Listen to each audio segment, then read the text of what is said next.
And we start with breaking news this hour. Former President Jacob Zuma and his protectors have survived a car accident. None of them, we're told, sustained any injuries. The incident is said to have happened last night in eShowe, that's in KwaZulu-Natal. Let's get your sense of what else we know and bring in our guest now. Musa Mkhize is with the MK party in KwaZulu-Natal. In fact, he is the head of elections there and joins us via our telephone line. Musa, it's great to have you on the program. Thanks for speaking to the SABC News channel. Really concerning what we know so far. What happened? Good morning, Ayanda, and all the viewers, and good Friday to all the congregants. We're still shocked. In fact, we've been alarmed by many incidents, by many speeches that have happened in the past. Some of them were through the ministry, particularly of police. What happened last night, I must say that, unfortunately, we have been waiting for it to happen. And it had happened because the president was warned that come before the day of the election, he will be lying in hospital. We don't know what else more is still coming. What you are actually alluding to, it happened.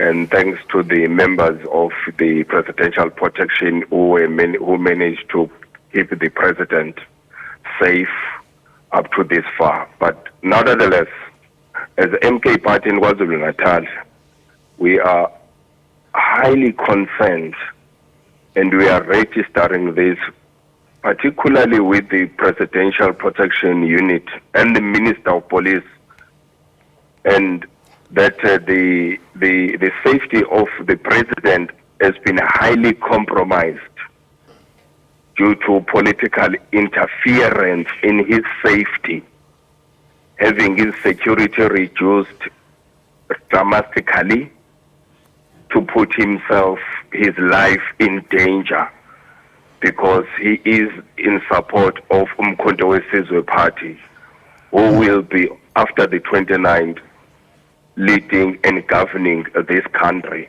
and all other provinces. And we are calling on all South Africans to do whatever they can to protect the President Zuma and make sure that he is safe, because he is the only person who has been strong, who has suffered a lot for this country. And he is the only person, he is the only president who will make sure that people after the 29th will be free and people will get whatever they want. All right. Let me come in there. Those are loaded statements, and I'll engage you on that in just a moment. But first, how's the former president doing? The former president is kept in a very safe space, and the former president is well and good under all the support that he's getting at the moment, especially after the incident. Is he at home? Is he receiving medical treatment? The president is safe wherever he's being kept, and that's all I can say at the moment. All right. Is he receiving any kind of medical treatment? Well, after having involved in a so-called accident, having him reduced his security, that which led to this, how the actual accident happened.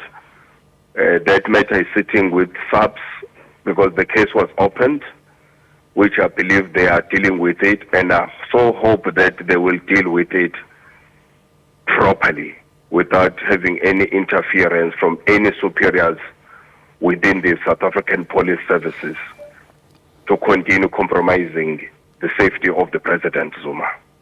All right. You're referring to this as a so-called accident. Safe to assume then that the MK party is suspecting foul play? Definitely. Whoever is doing it, they know themselves out there. I'm not the one who's saying it. They've said it publicly. They've said it on national broadcast, and people will all know who they are. But just because now they are in charge, they've got powers to manipulate They've got powers to redeploy. They've got powers to cut the safety of the president, which we strongly believe that what led to this. This is an incredibly serious allegation that you're making, Musa, and I'm sure you'll understand that I'll have to press you for some kind of evidence that you are leaning on that makes you believe that what took place last night involving this accident was deliberate with the intent to cause harm. If there was, just as a citizen of this country, I've never seen such an incident that will happen to the head of state, being a former head of state or head of state. It has never happened to anyone. So why will it happen to President Zuma? Ask yourself a question. Was there enough personnel for the president? Is it the same personnel that he has always had? Because he's a high risk to other people that don't like him. He's a high risk to those people that hate him. He's a high risk to those people who want to put him down. Just remember, they are not only attacking him, they are attacking the whole country, they are attacking all of us. Because whatever happens to him, it happens to all of us. So this is why hence I'm saying we will have to do whatever it takes to protect the president. All right. I can almost hear people say, but we live in a country where sadly, these things do happen. And in fact, it was just a couple of months ago where the transport minister herself had been involved in an incident while she was traveling with her security personnel. In fact, I understand it was the second incident since Sidisiwe Chikunga took that office. The point I'm trying to get to here is, outside of the president no longer being attached to the security that he enjoyed when he was still head of state, what else suggests to the MK party that what took place yesterday was deliberate and not, in fact, an accident? I must also correct you there, Ayanda. This is not what the President Zuma enjoyed. That's what he deserved to have, his security around him, to put this country on the map economically, develop its people, and make sure that people are free. So it's not just him as an individual. It's the package. It's the journey that we are in. It's the journey that the president is leading for all South Africans. All right, I hear that. What happened last night? Go ahead. What happened last night, we were alarmed and we were calling on to the Minister of Police to do the honorable thing in this country while he's still a minister. We are also calling on to the head of the presidential protection to do what is prescribed for him to do as a head of this unit, not to manipulate the presidential protection, particularly President Zuma. Sure, I hear you, but my question is still largely unanswered, Musa. What I'm saying is, outside of the president no longer having the protection he used to have, what suggests to you that this accident was a deliberate act of malice to try and target the former president? What happened? Perhaps you can tell us about the incident itself, and that might shed light into helping us understand your own thinking. Let me just give you a slightly example of what happened. Why will the certain car only target the main car where the President Zuma was in, not the other few cars, not that were surrounding him? How possibly? When you say target, what do you mean? I'm saying, why will that certain car that caused the accident only targeted his main car that the president was driving in? Yes, and my question is, what do you mean when you say the president's car was targeted? So in my mind, are you saying that another vehicle tried to swerve into their lane? Tell us a bit more about what you mean by targeting the former president's car. Absolutely, yes. The answer is straightforward, yes. As I've said, the case was open with SABC, but the President Zuma was the target. Sure. And what state is the vehicle itself in now? Definitely, the vehicle is not in a good state. All right, there's going to be all kinds of questions around who you reckon is behind something like this. And I'm also very aware that, we are living in a time where there's heightened political pressure and people will use all kinds of opportunities for that. But something like this is incredibly serious. And the allegations that you are making, of course, I'm sure are well considered on your part as well. I have to ask you who you reckon is behind something like this, if what you say is true. We are again, as Mkhize, KwaZulu-Natal, calling on to the Minister of Police to do the right thing, to protect the South Africans, to fight crime, to also protect the president, particularly President Zuma, who is a target at the moment, without looking at who the President Zuma is supporting for the election. So the issue of President Zuma having not to be voting for the ANC has put him under pressure.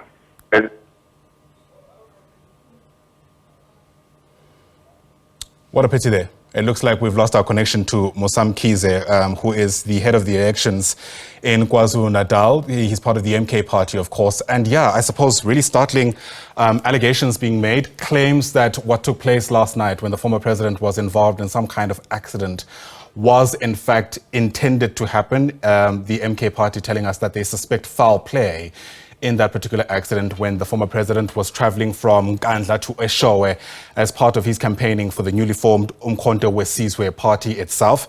And so far, he's really, I think, being a bit cagey about the exact details, but letting us in on a vehicle seemingly swerving into the former president's lane, or at least the lane in which the former president was traveling, the lane in which the car in which the former president was traveling. And in that way, telling us that because of that, they suspect what has actually happened was an intended accident and not an accident that took place because of any other issue.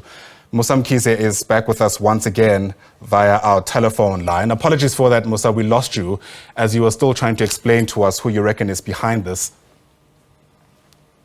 Yes, Ayanda. Can you hear me now? Loud and clear. Please go ahead. Yes. As KwaZulu-Natal,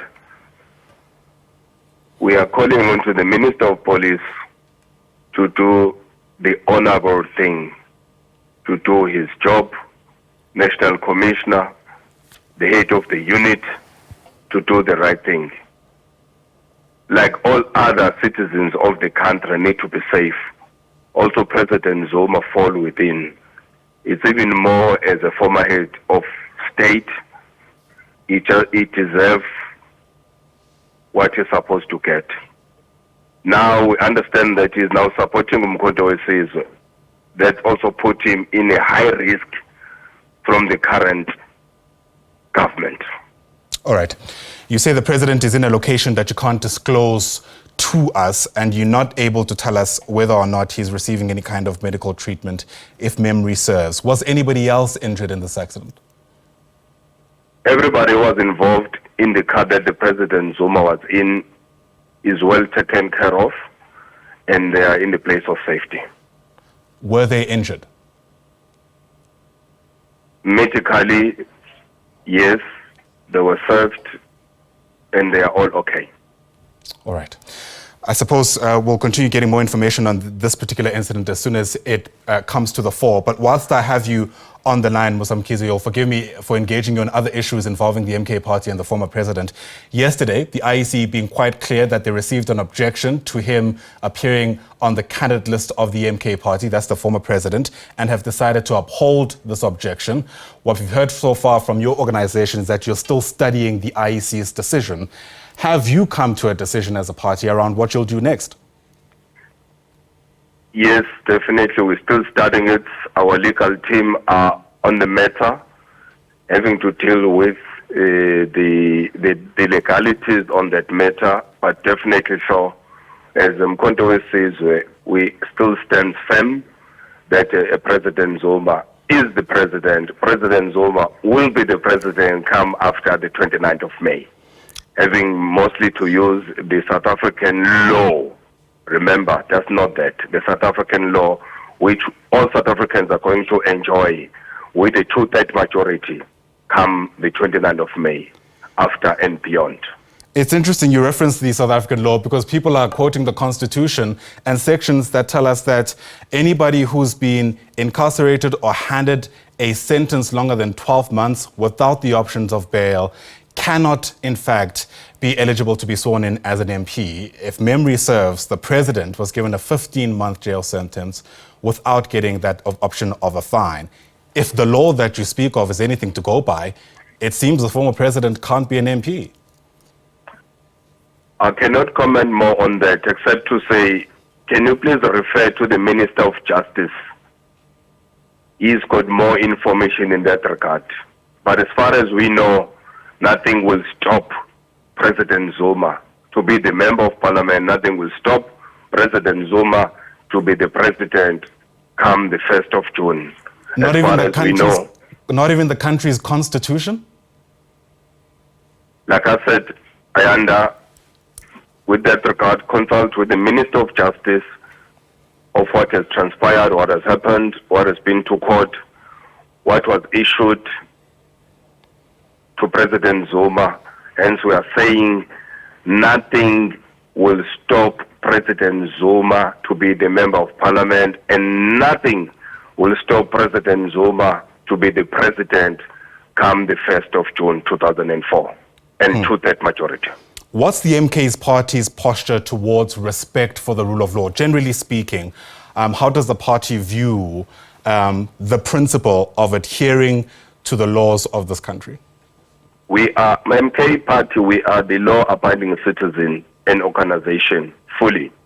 But all we cannot stand for is the same law being manipulated, is the same law being rationalized, is the same law being politicized. It's the same law being compromised. So suits masters of certain individuals that are leading this country. All right, so the principle is adherence of the law until the law is at odds with your own party's ambitions. Is that right? Actually, for the people of South Africa. Some people might point to that as a double standard. What's your response to that, Musa Mkhize? It's actually what's going to free people come the 29th and after of May. All right. Musa Mkhize is the head of elections for the MK party in KwaZulu-Natal. You've been generous with your time, sir. Thanks very much indeed for speaking to us. Thank you very much. All right. If you've just joined us, the news there, the MK party telling us the former president was involved in a car accident. They are keeping cagey around the state the former president is in and, in fact, are not willing to disclose his current location. What we know so far, though, is that it seems that he is relatively okay. The party also saying that they suspect foul play around what took place. Plenty other issues, of course, coming out in that interview, and I imagine there'll be a whole lot of reaction. Stick around on the SABC News Channel.